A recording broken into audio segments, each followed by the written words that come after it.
Remove paneling and hood on machine. Make sure to unplug the hood when removing.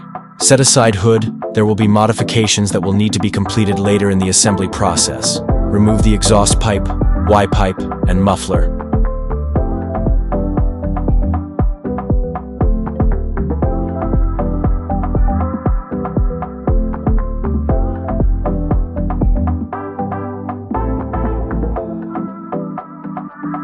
Remove the primary clutch and secondary clutch. Remove the T20 screws under the body and on top of the clutch cover for clearance to remove the primary clutch if needed.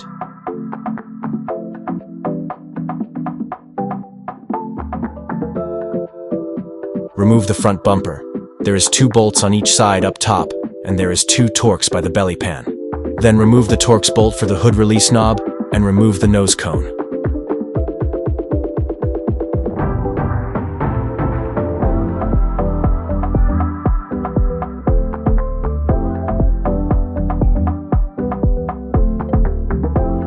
Throttle bodies need to be removed.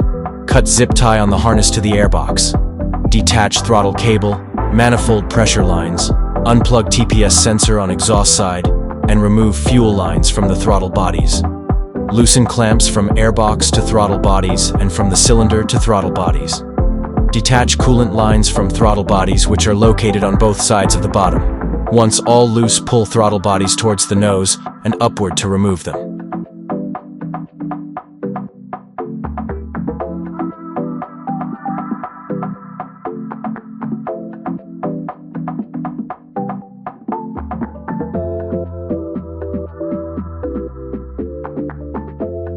Removing the airbox. First, take seat off machine. Second, pull recoil rope nearly fully out and zip tie the rope by the wheel on overstructure, so it stays in place. Remove plastic cowling over fuel tank.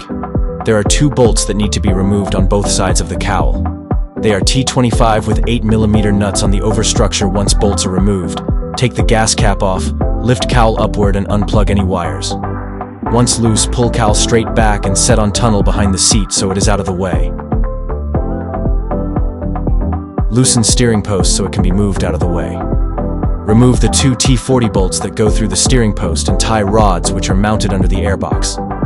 You may have to turn the handlebars to the left to be able to access the nuts on the bottom side of the steering post. Remove the 4 bolts and 4 nuts at the top of the overstructure.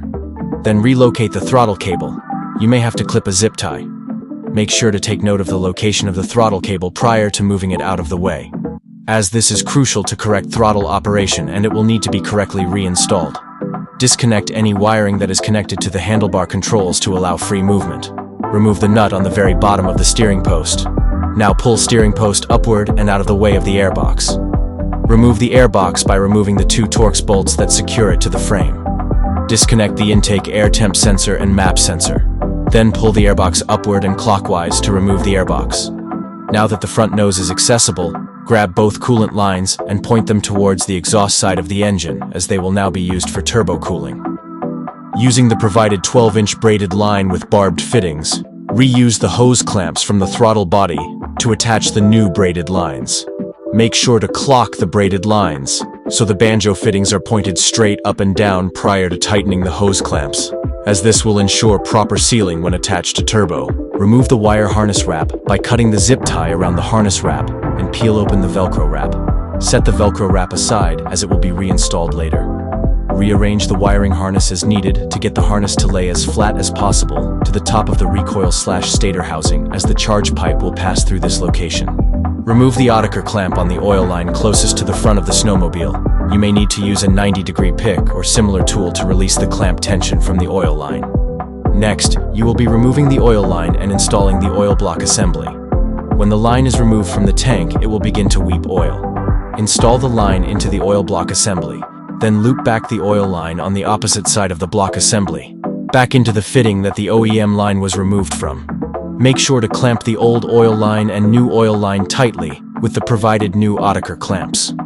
Route the braided portion of the oil block assembly to lay flat with the rest of the wiring harness and reinstall the Velcro harness wrap back onto the harness and the braided oil line.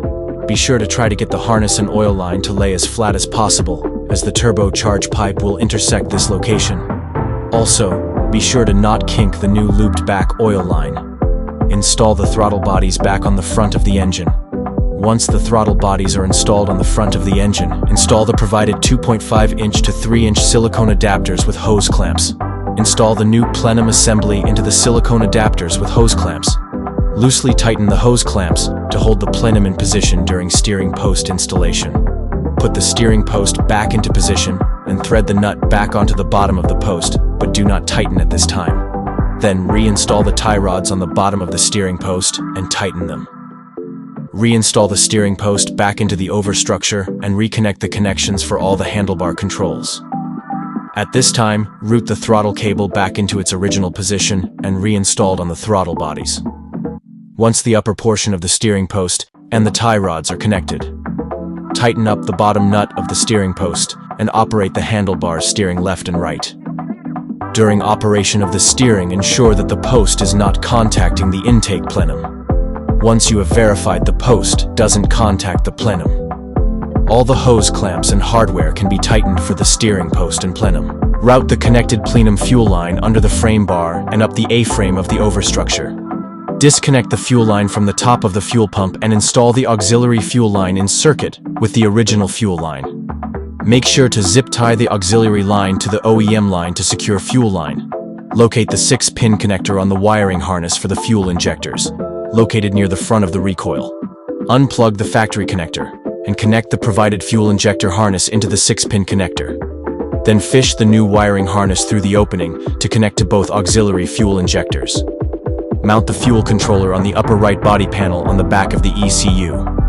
Make sure to clean the surface of the ECU with alcohol prior to installation for secure fixture. Now plug the new harness into the fuel controller. Once the 6-pin harness has been fully connected to injectors and controller, you can begin to route the 2-pin connector up the overstructure. Once the wire is routed up near the handlebar connectors, it can be routed back down the rear of the overstructure to the area where the oil tank is mounted. Locate the 2-pin deadhead connector with a black wire and a red wire. Remove the dead plug from the connector and connect the new harness into the connector. Now that the entire harness has been connected, the harness can be zip-tied to secure it to the chassis. Once the harness is properly secured, install the provided vacuum line from the plenum to the bottom vacuum port of the fuel controller. Route the vacuum line with the fuel injector harness. Install the OEM idle speed controller lines from the throttle body fittings towards the fuel controller.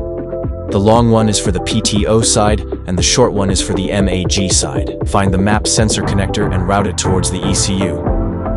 Remove the map sensor from the old airbox and connect it to the map connector. Once connected, mount the sensor between the 2 plugs of the ECU and zip tie it to the harness. Remove the idle speed controller sensor from the old airbox and install it into the new upper intake plenum. Using O-ring 9119-3745747 and 2 1/4-inch bolts 110120302. Make sure the O-ring is on the sensor tip, as it will seal the sensor into the plenum. Once the sensor is properly tightened, the upper plenum is now ready for installation. Prior to installing plenum, zip tie and secure and loose hoses or wiring in the front end, as this is the last moment they will be visibly accessible. This would also be a great time to reinstall the exhaust Y-pipe. Make sure to use high-temp silicone for a proper seal. Install upper plenum with 3.5-inch silicone coupler and 2 3.5-inch hose clamps. Start by connecting the idle speed controller lines from the throttle bodies to the idle speed controller sensor. Then, connect the 3.5-inch silicone coupler to the top of the lower plenum and insert the upper plenum into the silicone.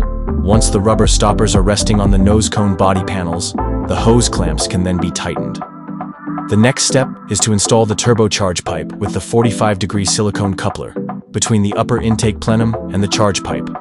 Aim the charge pipe to route out the exhaust side of the engine bay, underneath the frame bar but on top of the wiring harness that was previously laid flat. Keep all hose clamps for the charge pipe loose, as they may need to be shifted around during turbo installation. Your charge pipe, oil line and coolant lines should look like the picture, with the turbo sitting on a bench top. Remove the H62 bolts, securing the oiling port block off plate. Once removed, turbo will be filling the center hole of the turbo full of 2-stroke oil.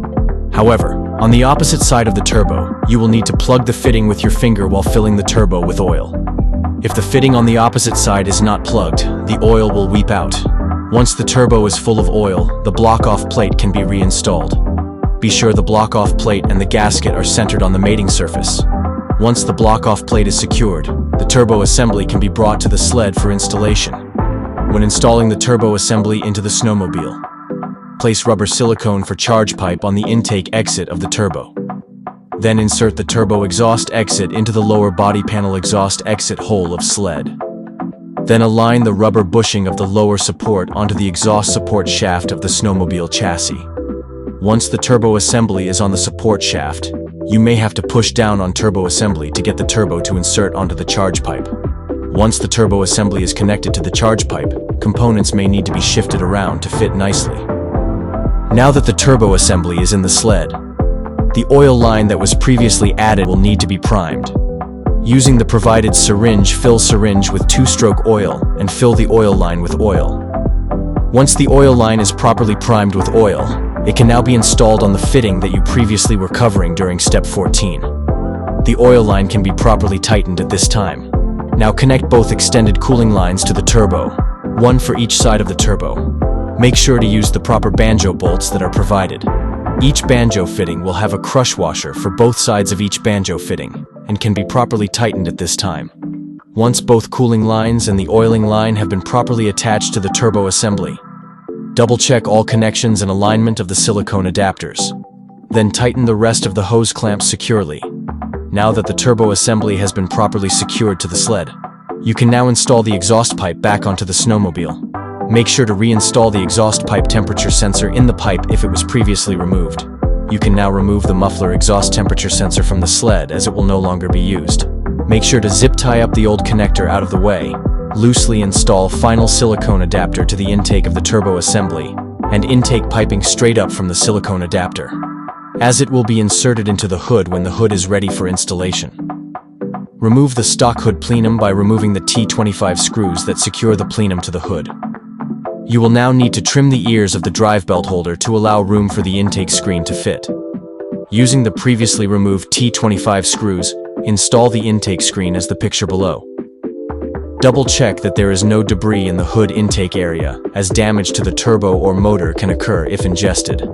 Once intake screen is properly installed, install the secondary hood intake cover, using the same T25 screws.